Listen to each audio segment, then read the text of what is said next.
नमस्कार। इस ट्यूटोरियल में मैं आपको दिखाऊंगा कि कैसे एक सरल PHP अपलोड स्क्रिप्ट बनाएं। यह हमारी upload.php फाइल में थोड़ा अधिक अग्रिम होगा। हम हमारा index.php इस्तेमाल करेंगे। उपयोगकर्ता को एक फॉर्म देने के लिए हम मुख्य रूप से HTML कोड इस्तेमाल करेंगे जिससे कि वह इस विशिष्ट फाइल को जमा कर सके। फिर upload.php में हम इस फाइल को संसाधित करेंगे।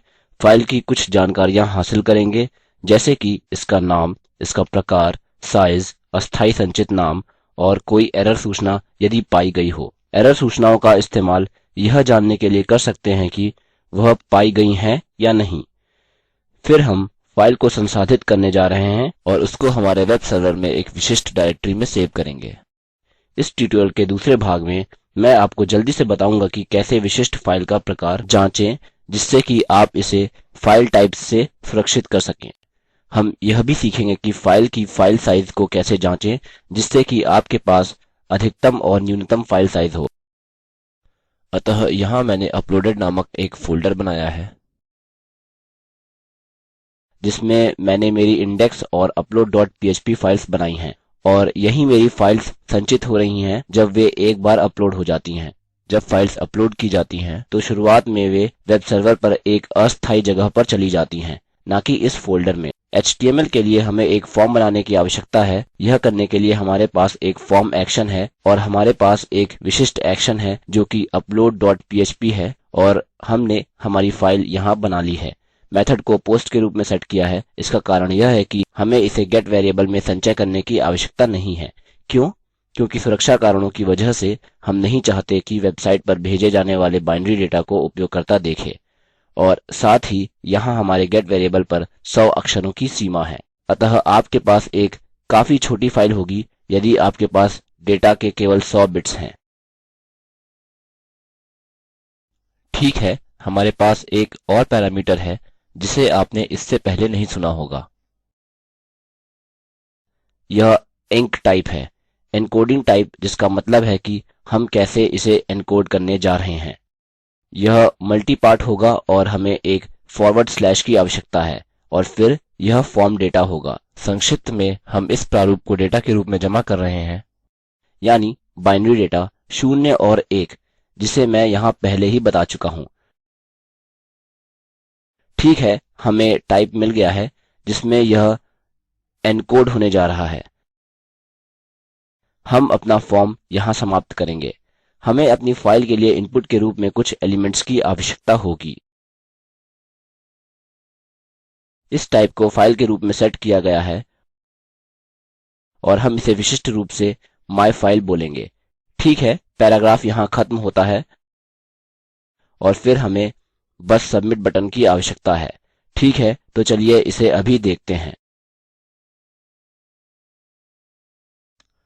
इसे बंद कर देते हैं।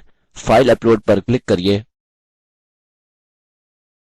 ओह, चलिए वापस चलते हैं।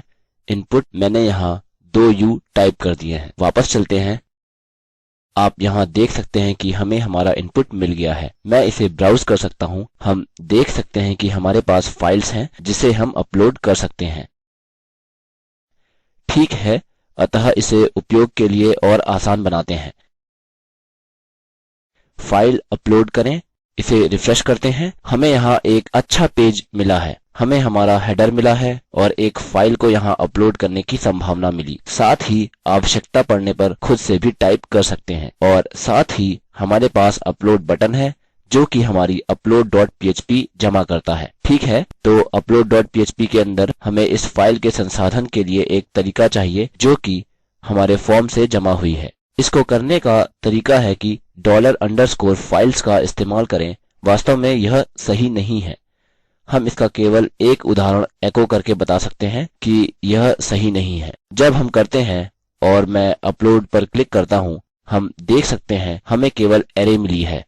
ऐसा इसलिए क्योंकि यह एक एरे है। चूंकि यह मल्टी डायमेंशनल एरे है, कोष्ठकों के पहले सेट में हम फाइल का नाम लिखेंगे जो कि हमने अपलोड की है और इनपुट बॉक्स का नाम जो कि यहाँ से आया है, जो कि मायफाइल है। अतः हम यहाँ मायफाइल इस्तेमाल करेंगे और दूसरे में कई अन्य चीज़ें लिख सकते हैं और सबसे सहज और सरल कहिए तो फाइल का नाम है। अतः अपलोड फॉर्म में वापस चलते हैं और intro.avi को चुनते हैं। यह यहाँ दर्शाया जाएगा। अपलोड पर क्लिक करते हैं और अगले पेज पर हम intro.avi देखते हैं। याद रहे यह हमारा upload.php फॉर्म है, माफ कीजिए फाइल। ठीक है, तो यह इस प्रकार से था। मैं अभी इसे एक वेरिएबल में संचित करता हूँ। अगला हम देखेंगे कि मैं इसे अभी यहाँ लिखूँगा। फाइल का प्रकार है।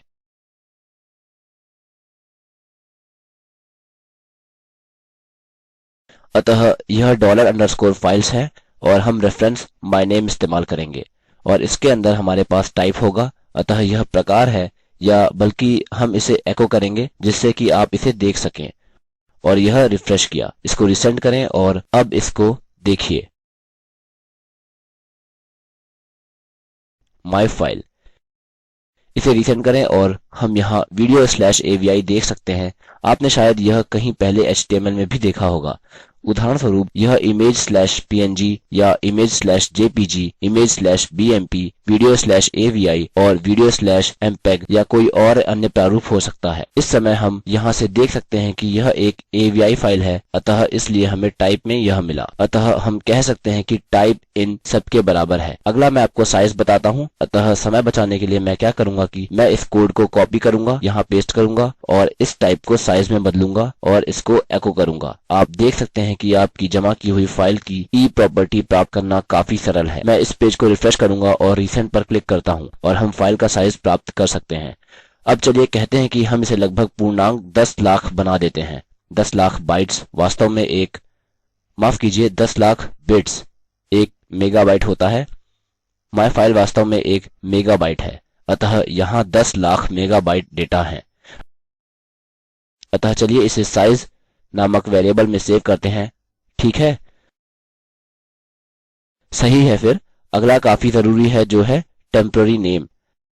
यह थोड़ा अलग लिखा जाता है, जैसे टेम्प को संक्षिप्त करके tmp और फिर अंडरस्कोर और नेम। यह हमें डायरेक्टरी देगा जिसमें यह अस्थायी रूप से तब तक संचित होता है जब तक हम इसे अपनी पसंद के फोल्डर में स्थानांतरित नहीं करते। अतः इस पेज को रिफ्रेश करें, रिसेंड पर क्लिक करें और आप देख सकते हैं कि यह एक एग्जाम्प में जमा हो गया है, क्योंकि मैं इस एप्लीकेशन का इस्तेमाल कर रहा हूँ। किंतु यदि आप अपाचे इस्तेमाल कर रहे हैं तो आप PHP खुद से संचय कर सकते हैं। आपके पास यहाँ अपाचे होगा, इसके आगे आपकी अस्थायी फाइल का नाम होगा। आप देख सकते हैं कि यह नाम निरुद्देश्यता से उत्पन्न हुआ है, जिसके पास tmp एक्सटेंशन है, किंतु अभी यह हमारे लिए निरर्थक है। अतः हम इसे टेम्प फाइल या टेम्प के रूप में संचित कर सकते हैं। इसे संक्षिप्त रखने के लिए इसे टेम्प लिखते हैं। और अंतिम एरर है। अब मूलतः यदि सब कुछ सही है तो यह 0 एको करेगा। फिर से कॉपी पेस्ट और इसको एरर में बदलिए। हमें अभी 0 मिलना चाहिए क्योंकि सब कुछ सही से लिखा गया है और यह कभी भी ऋणात्मक वैल्यू नहीं होगी। यदि यह 0 से अधिक है, इसका मतलब यह एक एरर कोड दे रहा है, जिसका मूल रूप से मतलब है कि आपके पास एक एरर है। और चलिए कहते हैं हम इसको एरर नामक वेरिएबल में संचित करेंगे। ठीक है, अभी के लिए इतना ही। इस ट्यूटोरियल के दूसरे भाग में मैं आपको दिखाऊंगा कि कैसे अपनी फाइल को अस्थायी संचयन जगह से आपके पसंद की एक विशिष्ट जगह पर लाकर अपलोड करें। और हम क्या करेंगे कि हम इस एरर वेरिएबल को इस्तेमाल करेंगे यह देखने के लिए कि यदि यहाँ कोई एरर्स हैं।